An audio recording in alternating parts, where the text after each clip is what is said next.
Oke, salam puji Tuhan teman-teman. Kita berdoa dulu. Bapa, kami bersyukur atas hari ini Tuhan. Kami percaya semua yang terjadi hari ini baik Tuhan. Semua dalam kehendak-Mu Tuhan. Semua dalam rencana-Mu Tuhan.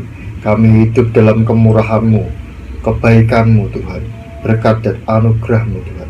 Kami hidup dengan kasih-Mu Bapa. Terima kasih Tuhan. Sebentar kami ingin mendengarkan firman-Mu Tuhan. Buka hati kami supaya kami mengerti. Ajari kami Roh Kudus. Berikan kami roh hikmat, wahyu dan pengertian, sehingga kami bisa mengerti kebenaran firman-Mu dan melakukan kehendak-Mu Bapa. Terima kasih Tuhan. Buka hati kami Tuhan. Demi nama Tuhan Yesus kami sudah berdoa dan kami mengucap syukur. Haleluya. Amin. Puji Tuhan. Oke, kita akan baca dulu kelanjutannya yang kemarin ya. Jadi Kejadian 15 ayat 7 sampai selesai. Kejadian 15 ayat 7 sampai selesai. Saya bacakan ya teman-teman. Lagi firman Tuhan kepadanya, Akulah Tuhan yang membawa engkau keluar dari Ur Kasdim untuk memberikan negeri ini kepadamu menjadi milikmu. Kata Abram, Ya Tuhan Allah, dari manakah aku tahu bahwa aku akan memilikinya? Firman Tuhan kepadanya, Ambillah bagiku seekor lembu betina berumur 3 tahun, seekor kambing betina berumur 3 tahun, seekor domba jantan berumur 3 tahun, seekor burung tekukur, dan seekor anak burung merpati. Perhatikan dulu teman-teman. Jadi sebenarnya poin yang diajarkan Tuhan hari ini adalah di Kejadian 15 ayat 7 sampai 9. Cuman karena saya ingin saudara semua mengerti apa sih maksudnya atau apa sih perjanjian antara Tuhan dengan Abram ini, saya akan baca seterusnya. Tetapi perhatikan di ayat 7 sampai 9 dulu ya. Tuhan berjanji kepada Abram akan memberikan seluruh negeri, yaitu tanah Kanaan, kepada dia. Dan kemudian Abram tanya, Ya Tuhan Allah, dari manakah aku tahu bahwa aku akan memilikinya? Jadi Tuhan ngomong, kamu akan punya ini semua. Dan Abram ganti tanya, caranya bagaimana? Bagaimana aku bisa tahu? Nah, kemudian Tuhan ngomong kepada Abram, Ambillah bagiku seekor lembu betina berumur 3 tahun, seekor kambing betina berumur 3 tahun, seekor domba jantan berumur 3 tahun, seekor burung tekukur, dan seekor anak burung merpati. Jadi bagaimana supaya perjanjian Tuhan tentang tanah Kanaan yang akan diberikan kepada Abraham ini bisa mendapatkan haknya Abraham?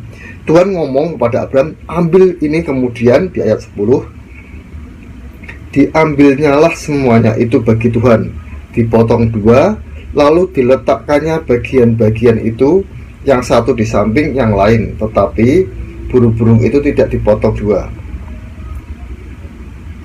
Ketika burung-burung buas hinggap pada daging binatang-binatang itu, maka Abram mengusirnya. Menjelang matahari terbenam, tertidurlah Abram dengan nyenyak, lalu turunlah meliputinya gelap gulita yang mengerikan. Firman Tuhan kepada Abram, Ketahuilah dengan sesungguhnya bahwa keturunanmu akan menjadi orang asing dalam suatu negeri yang bukan kepunyaan mereka, dan bahwa mereka akan diperbudak dan dianiaya 400 tahun lamanya. Tetapi bangsa yang akan memperbudak mereka akan kuhukum. Sesudah itu mereka akan keluar dengan membawa harta benda yang banyak. Tetapi engkau akan pergi kepada nenek moyangmu dengan sejahtera. Engkau akan dikuburkan pada waktu telah putih rambutmu. Tetapi keturunan yang keempat akan kembali ke sini. Sebab sebelum itu kedurjanaan orang Amori itu belum genap. Jadi seringkali dikatakan tentang cawan ukuran ya, bahwa Tuhan itu punya cawan ukuran. Ketika kedurjanaan, kejahatan sudah genap, maka disitulah ada hukuman Tuhan. Jadi jangan bingung kalau ada orang jahat kok kelihatannya diberkati. Mungkin dia cawan ukurannya belum genap. Saya ini juga merasakan dulu saya jahat, sepertinya sih dibiarkan Tuhan, tetapi ketika cawan ukuran itu genap, sudahlah saya dihancurkan Tuhan. Sampai saya bertobat dan kembali ke Tuhan, baru dipulihkan. Ya, sebenarnya kuncinya cuma itu sih. Oke, kemudian ayat yang ke-17, ketika matahari telah terbenam dan hari menjadi gelap, maka kelihatanlah perapian yang berasap beserta suluh yang berapi lewat di antara potongan-potongan daging itu. Pada hari itulah Tuhan mengadakan perjanjian dengan Abram. Perhatikan perjanjian dengan Abram serta berfirman, kepada keturunanmu lah kuberikan negeri ini, mulai dari sungai Mesir sampai ke sungai yang besar itu, sungai Efrat, yakni tanah orang Keni, orang Kenas, orang Kadmon, orang Het, orang Feris, orang Refaim, orang Amori, orang Kanaan, orang Girgasi, dan orang Yebus itu. Jadi dikatakan ini sebenarnya perjanjian antara Tuhan dengan Abraham, bahwa Tuhan berjanji akan memberikan tanah Kanaan. Tetapi kemudian Abraham tanya, bagaimana Tuhan supaya aku bisa memilikinya? Maka Tuhan berkata, persembahkanlah korban, ya, seekor lembu betina berumur 3 tahun, kambing betina, domba jantan, juga burung tekuk dan burung merpati. Nah, waktu membaca ini saya tuh seperti mendapatkan rema Tuhan. Jadi seperti ini, sebuah perjanjian itu tidak diberikan tanpa andil dari kedua belah pihak. Misalnya nih, kita punya perjanjian jual beli rumah, ya.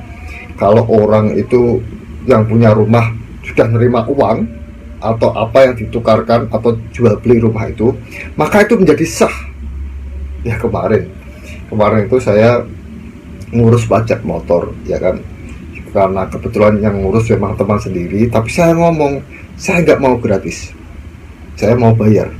Nah, kemudian teman saya ketika ngantar STNK yang sudah jadi pajaknya itu, dia ke rumah saya ngomong-ngomong, terus saya tanya, ini berapa ini saya bayarnya? Terus dia ngomong 10.000. Ya, saya bingung lah. Tapi bagi saya dan dia ini sah, bahwa kita sudah selesai, transaksi kita selesai, kamu bayar, aku kasih STNK-nya.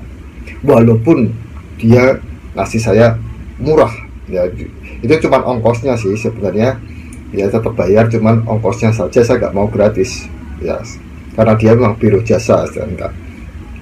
Tetapi itu sebuah transaksi deal, kita selesai di sini, udah nggak usah dibahas. Maksudnya kalau saya gratis, maka seperti nggak ada sah, tanda jadi nggak ada. Begitulah kita dengan Tuhan. Perjanjian kita dengan Tuhan tentu ada bagian yang harus kita lakukan, ya, seperti yang dikatakan.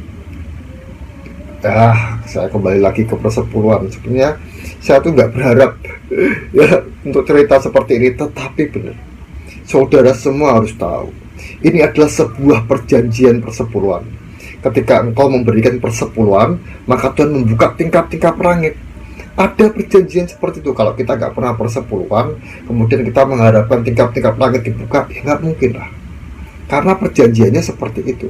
Begitu juga perjanjian ini, perjanjian macam-macam, ya, seperti perjanjian nikah lah, gampangnya gitu. Suami harus mengasihi istri, istri harus tunduk pada suami, itu kan perjanjian. Masing-masing belah pihak harus melakukan perjanjian itu, maka perjanjian itu sah.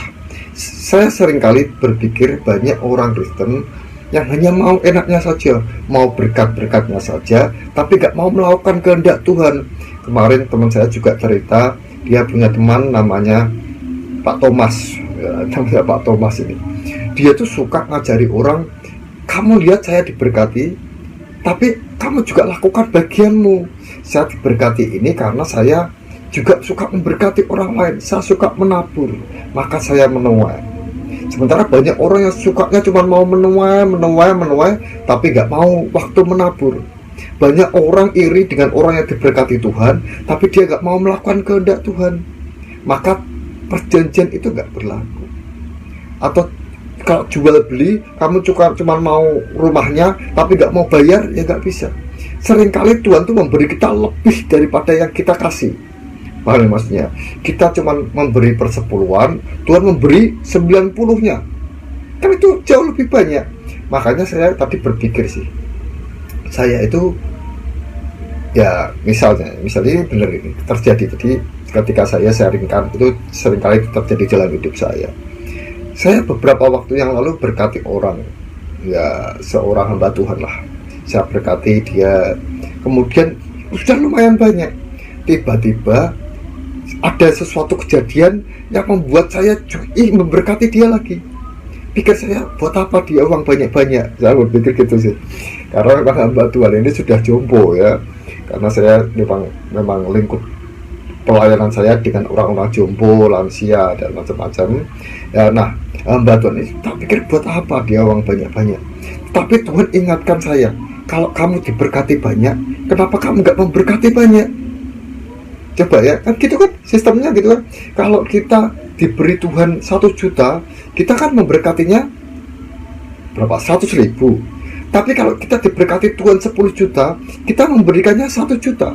Maksudnya, kalau kita diberkati banyak, kenapa kita gak memberkati banyak? Ya, sistem perjanjian persepuluhannya seperti itu.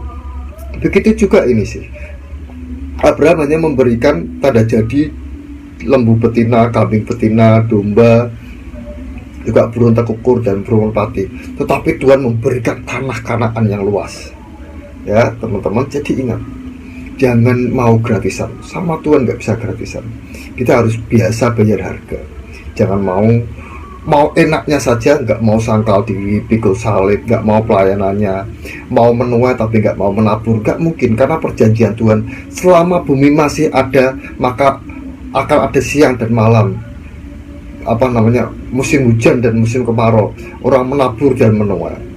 Itu hukum ya. Jadi jangan lupa Tuhan punya keadilan. Kemarin saya beberapa waktu yang lalu lihat sebuah film, karena saya menarik kok film ini berdasarkan kisah nyata. Terus filmnya seperti apa sih, saya ingin tahu. Ternyata film itu memang menceritakan tentang sebuah keluarga yang suaminya selingkuh, kemudian keluarganya semua hancur. Semua yang dia perbuat, apa yang dia tabur harus dia tuai. Tuhan punya keadilan. Jadi jangan sampai kita salah menilai Tuhan hanya kasih-kasihnya saja, sementara Tuhan itu punya keadilan ya.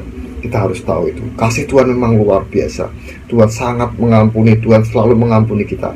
Tetapi Tuhan punya keadilan. Apa yang kita tabur, itu yang akan kita tuai. Kalau kita suka menabur kebaikan, kemurahan, kita akan menuai juga hal yang seperti itu.